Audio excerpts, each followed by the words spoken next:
Thank you for taking the time this week and joining us here on Retiring Well. We're excited to help you plan for your retirement, and we have a great show mapped out for you today. We're going to get right into things and talk about, is saving money good enough?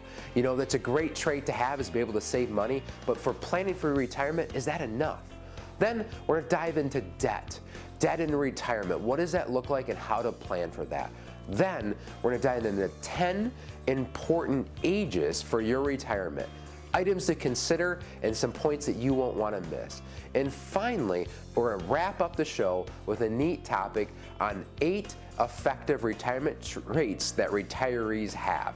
You know, what are some of those things? Maybe you're already doing some, or maybe you could change up a few things. Stay with us because we're going to get right into it coming up now. Retiring Well, brought to you by Centennial Wealth Advisory, financial advisors specializing in retirement planning and serving all of Northern Michigan. Retiring Well, helping you plan for a successful and comfortable retirement. Retiring Well, plan to retire well. You know, I recently met with a young couple here in the Traverse City office, and they made a comment to me that kind of spurred this idea and made me think a lot deeper. And they said, Art, we're really good at saving money, but we have no idea what we're doing. Well, and that kind of triggered me, like, wow, that's an interesting concept, that somebody believes they're really good at saving money, but then it kind of stops there. And so I'm posing the question here today, is saving money enough? So it's a great start, right? You know, because a lot of us here maybe over the years have struggled at various times saving, or felt like they should be saving more, or you're worried about this, or something comes up and you end up spending the money you were saving that you had earmarked for something else. So saving money alone, as we all know, can be a challenge, right? But when we're looking at retirement, is saving it enough? Well, I don't think it quite is. You know, it's a great start, as I said, but let's look at it a little bit deeper. What are you saving money for? What are your goals? Is it to buy a new home or a down payment maybe? Is it to fund your child's college expense? Or is it for that big picture retirement someday? You know, we have to establish what that end result or end goal is. We have to visualize what we're trying to seek out to do. And so let's assume that goal is retirement, since that's what we typically are talking about here. So then, not only this money that we're good at saving, what are we doing with it? Where is it going and why? So as an example, is it going in your 401k, your IRA, your Roth IRA, or somewhere else out there? And why are you putting it there? This particular couple that I met with had been sticking it in their Roth IRA. I was like, well, that's wonderful. You know, people usually love those Roth IRAs as they get later in life in retirement. As we started looking into this, they actually weren't even eligible to put money into a Roth IRA because their income was too high, and they'd done this for a couple years and their accountant wasn't even catching it. So we have to be cautious of where we're putting this money and how is that affecting both today but also that long-term goal nature of that. Where is the money being invested that you're saving? Is it just sitting in a bank account earning a nominal interest rate in your savings account? Are you investing it in mutual funds, stocks, bonds? And then how is that being managed or monitored as you get closer to that goal? Again, saving money is great. What are we trying to accomplish along that way? The final thing I'll point out with this and all of this is, how is it being taxed? How is it being taxed today while it's growing, and then down the road while it's being distributed out to you? Again, things to be considerate of. How is it most impactful to you now and in the future, and what should we be doing to adjust that? So if you find yourself good at savings but you're unsure of these other things out there, give us a call at the number on the screen. Here at Centennial Wealth Advisory, we love to help you plan to retire well. Hey, welcome back to a quick segment on, is being good at saving enough? You know, here at Centennial Wealth Advisory, when people ask us what we get to do, I'll often say, you know, I kind of get to be like a financial doctor. And here's what I mean by that. We need to see the health of your income plan. We need to see if your assets and liabilities are in good order. We want to look at your tax plan. What are your tax opportunities that you might be missing or taking advantage of. We also want to look at your health care plan. That's a huge part of everybody's retirement and life in general. And then finally, we want to make sure that your estate is in good order. What does your legacy plan look like? And so our process is going through a thorough review of those 5 critical areas to planning to retire well. As Art was talking, and people will get one part of their plan in good order. Well, what are the parts they don't know about? What parts are they missing? Nick, I know you have a good example of what you ran across just recently. Yeah, Art brought up a great point there, in that, there's a lot of people that are great at saving, but what about the different aspects that go into putting all that money into those different investment vehicles, right? And Art also mentioned tax diversification, and that's kind of where my story comes in. So I had a recent couple that they're from over the bridge. They come down to Gaylord to meet with me every couple months, and their biggest thing was they're about a year and a half out from retirement. Kids are out of the house, all their debts paid off, and he was so excited because he could save almost the max in his 401k. Now, the question becomes, okay, what other investments does he have out there? And for this couple, they didn't really have much by the way of savings. So I challenged them, hey, should we really be maximizing or putting almost the max into a 401k contribution? Or maybe should we putting some of that extra money just right into their pocket, into their savings account? Come to find out, they only had about $5,000 saved back in savings. So we changed their plan up a little bit, but it works out for them. It's just so beneficial to make sure that you have a solid plan in place. And no, just being a good saver doesn't work. You need to make sure you're looking at all the aspects like Art and Jack talked about there. So hopefully you found this very beneficial. Coming up next, we're going to be talking about how to manage debt in retirement and 10 important ages in retirement planning. You don't want to miss it.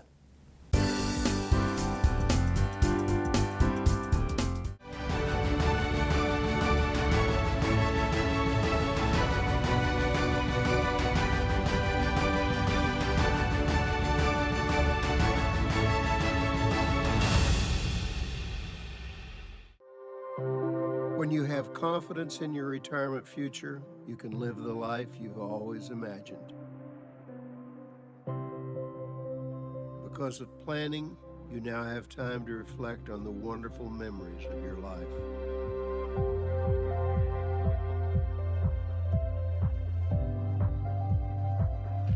You and your spouse finally have the luxury of leisure time together.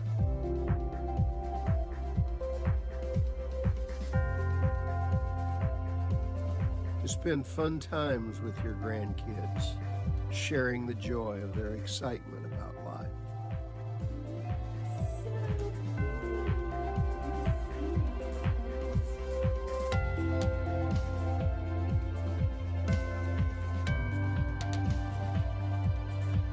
Smiling at the thought of quality time with your children and of picking up the check.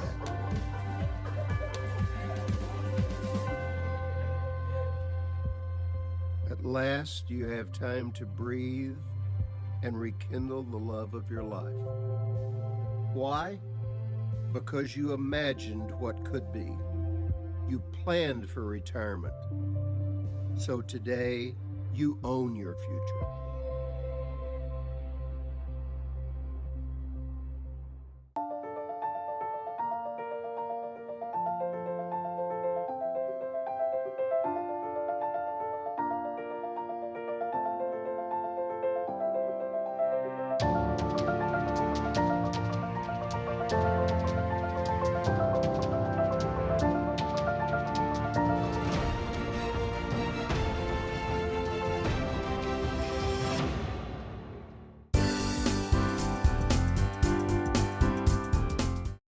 Let's talk about how to handle debt. Now, from my perspective, debt is an ugly word. I think back to my wife and I when I was 22, she was 23. We had our first loan through her grandfather, and I remember it was something that all of a sudden, okay, we owe money.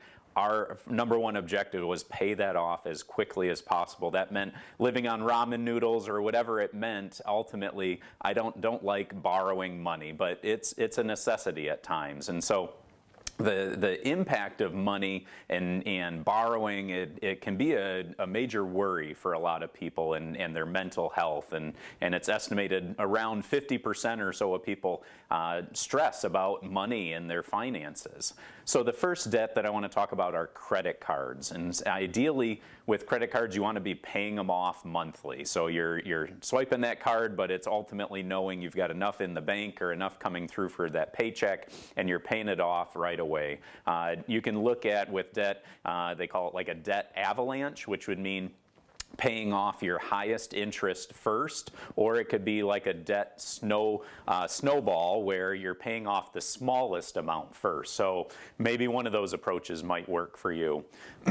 Another area of debt may be with a car loan. So ideally you're saving enough to be able to pay cash and not have to borrow, but make sure when you're doing a car loan that you're staying within your budget. Too often, if you can afford $300 a month, don't go looking at those vehicles that are $400 or $500 a month.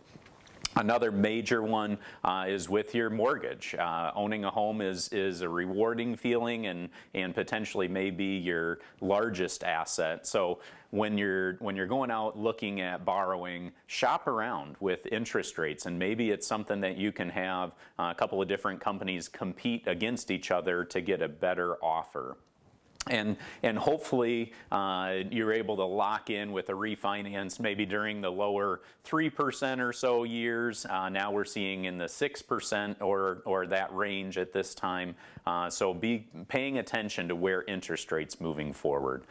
A home equity line of credit, or HELOC for short, that's something where you can ultimately have some equity in your home and potentially put that money to work by paying off some of those other debts or consolidating those debts into a home equity line. But be careful, as it's a variable interest rate typically, so you want to be cautious of that. And lastly, your credit score. It's so important to have a good credit, so that way then when you do go to borrow, you're paying the lowest amount of interest rates possible.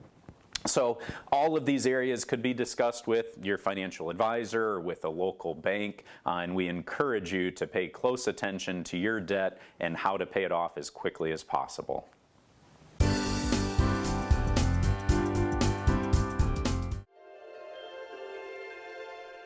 Living life isn't always easy. It puts up challenges and obstacles you'll have to overcome. There are responsibilities. You put in effort to provide and take care of your family, to save and invest, to balance work and life. Planning is the first step to succeeding.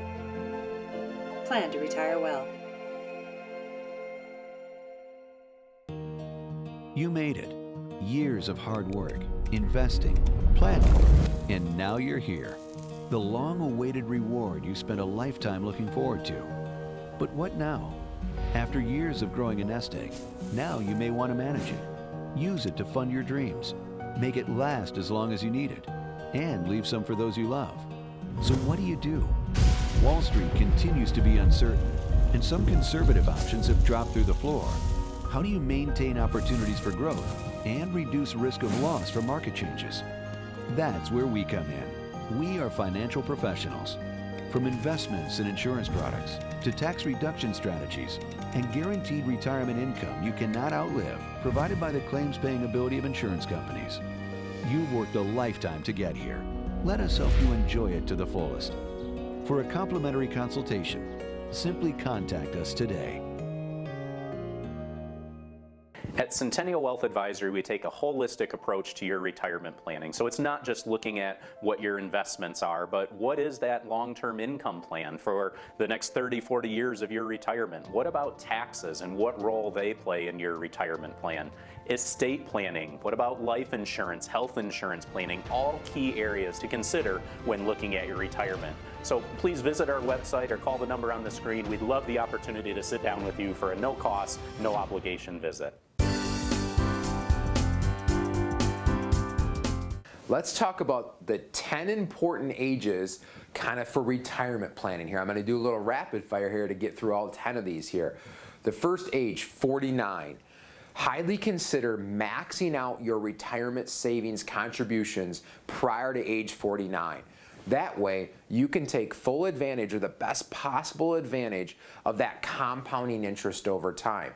Typically, those folks that start earlier and save those bigger amounts have the better chance of growing that savings. Age 50. This is what starts that catch-up provision to retirement plans and IRAs. You're allowed to increase your contributions at that point by specific amounts, depending upon the year, of what you can put into those plans. Age 55. If you're in a 401k, 403b retirement plan and you retire or quit that job, you may be eligible to take distributions from that without the 10% penalty. 59 and a half. That is the age you can take distributions from an IRA without the 10% penalty. Different from the 55 rule, so very important, you know the account you have, and if you are considering retiring prior to 59 and a half, to make certain you're not making any moves that would jeopardize that. 62. That's when you can start taking Social Security benefits considered early, but you allow to take that traditional benefit at that time. 65, eligible for Medicare. If you're retiring prior to that, you're hopefully either on some sort of workplace insurance or potentially the marketplace. 66, full retirement age for most baby boomers. For those born between the ages of 43 and 1954 fall into that group. 67, full retirement age for the younger generation. 70. You can defer those Social Security payments up to that point, allowing that benefit to continue to grow at that point. 72. Required minimum distributions. This changed from 70 and a half a few years ago. So this is the age that you are required by the IRS to start taking those distributions whether you want to or not. Dependent upon your age at 72 and beyond, there's a divisor that tells you what specific dollar amount at a minimum you are required to take out at that time. You can take more, but you have to make sure you're at least meeting that minimum so you don't pay a penalty. Hopefully you found these 10 ages helpful and interesting. There's more out there at different various times, and that's why it's vital to have a very specific and detailed plan specifically for you. If you'd like to talk to us about your retirement plan or lack thereof one, give us a call at the number on the screen. We'd love to sit down with you and have a no cost, no obligation visit here at Centennial Wealth Advisory. Another great couple segments there. I'm going to focus on when John was talking about how to handle debt in retirement. I know for a lot of folks that come into the office, one of their biggest concerns going into retirement is getting that debt taken care of. They want that peace of mind to be debt-free, not owe anybody a dime. And sometimes that makes a lot of sense, right? But other times it might not so much. Recent example, I had a client from over in Alpena who I just met with him last month, and one of his goals for 2023 was to pay off the mortgage. He had about $50,000 left on it, and that was his goal for this year. He wants to take care of that, have the peace of mind of no more mortgage. So we went over his plan. We went over, okay, where are we going to get that money from? Well, he was thinking the IRA, okay? That's basically where all of his retirement assets were. And we went through the scenario, okay, if we took an extra $50,000 from his IRA in 2023 to pay off that mortgage, what would that look like as far as the tax obligations go for that? Fortunately for him, he didn't have that much room left in his 12% tax bracket. So we worked out a plan where over the next 2 years, he pay off that mortgage so that he's not taking out more money and bumping up into the next 22% tax bracket, where that mortgage would actually cost him a little bit more to pay it off.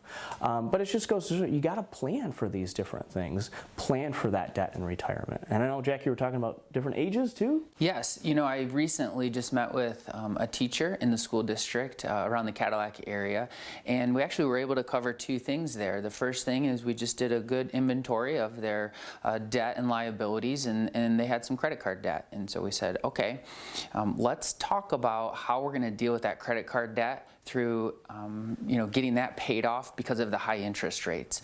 And when they got their plan of how they were going to retire that credit card debt, you could see a sense of peace flowing over them.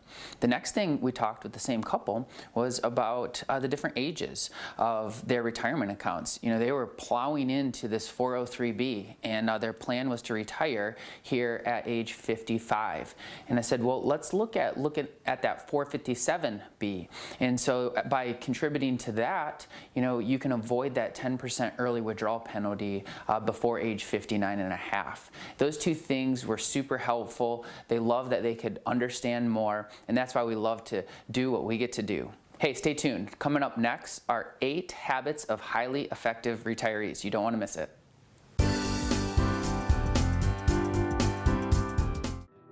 Your grandchildren are precious to you. They are your life. This is your time to have that special relationship. Taking care of yourself is taking care of them. Centennial Wealth Advisory is offering a free, no-obligation retirement review to make sure you don't run out of money during your retirement. Centennial Wealth Advisory. Your best is yet to come. Remember when life was simpler? When things didn't move quite so fast, and the world didn't seem so complex? Remember that? We do. And as the world around us has continued to speed up, becoming more complicated, and still a bit uncertain, we have managed to keep things simple, providing sound, easy-to-understand financial advice and customized roadmaps for the road ahead, from tax reduction strategies, investment advice, and guaranteed retirement income you cannot outlive, backed by the claims-paying ability of insurance companies. We can be your single point of contact, a single call, a voice you recognize well, and a partner who can be by your side for the entire journey. We can't stop the world around us, but we can help ensure you're prepared for what's to come. To schedule a no-obligation meeting, simply contact us today.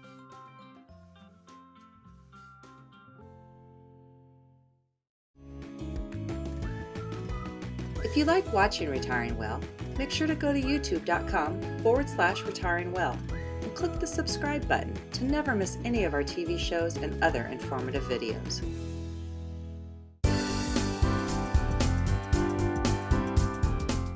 Hey, welcome to this segment on 8 habits of highly effective retirees. Number 1, urgency. Always act like time is of the essence. I always say, eat dessert first, life's uncertain. But seriously, in the United States, the median age of death is 80. So as we keep that in perspective, as we're making these decisions in retirement, valuing time and prioritizing it is important.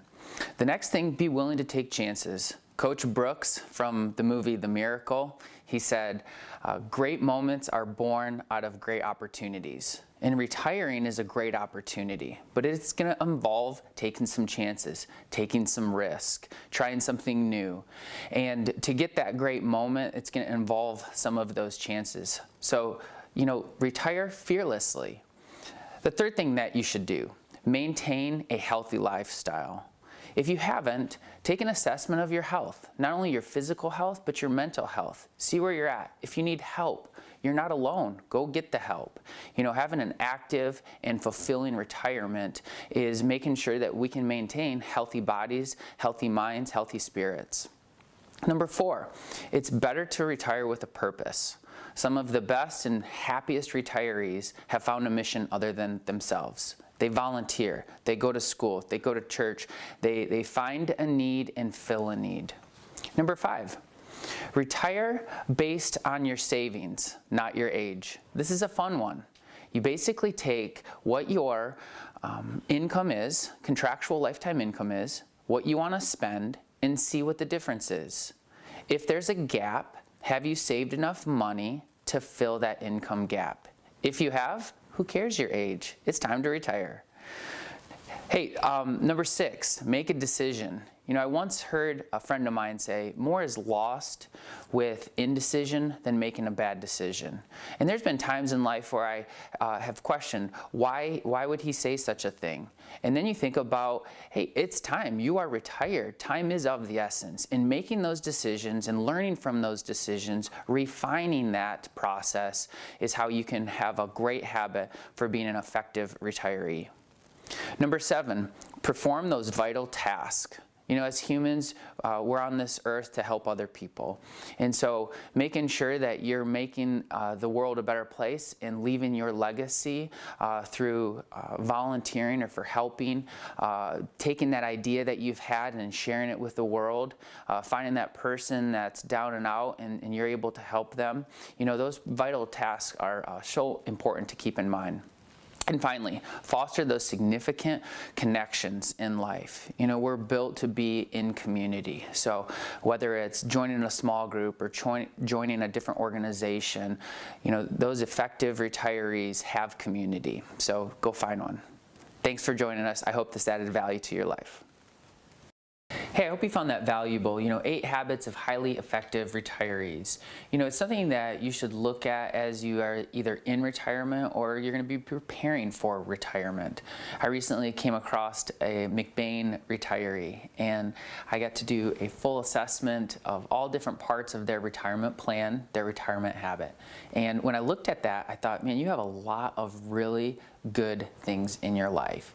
If you go through the different ways that they volunteer, they're on a board, they're going on these mission trips, they're volunteering at school, they have a really small part-time job driving tractor for the local community, some local farmers there that they spent their life farming, but they don't want the responsibility and the stress of farming, but still love to do different aspects of farming.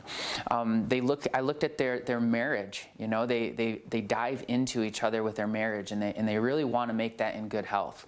They have great relationships with their kids, with other community members. And then on the financial aspect, they have cash flow contentment. You know, they're okay with what comes in and what goes out and how they're going to leverage that for other people. And so their habits and what they've done in their retirement has been rewarding to kind of live vicariously through and be a part of. I know, Nick, you're constantly coming across these retirees and getting to talk about them. It's just so much fun to be able to witness the retirees' contentment with everything that they have going on in life, that they've worked all their life for, and now they get to really enjoy the things that they want to do the most. I came across an incredible man. He's 89 years old, and he still is out there on the slopes, even this winter, and he's actually ranked, I think he said he was #1 in his age division, of course, for NASTAR downhill skiing. So it's so much fun to be able to help people realize those lifelong goals and dreams, and really those effective habits is just making a point to live the life you want to live, be active, get out there, and do the things you want to enjoy. So hopefully you found this episode valuable. Please don't hesitate to reach out to the number on the screen. Give us a call. We'd be happy to schedule a free, no obligation consultation and help you plan to retire well.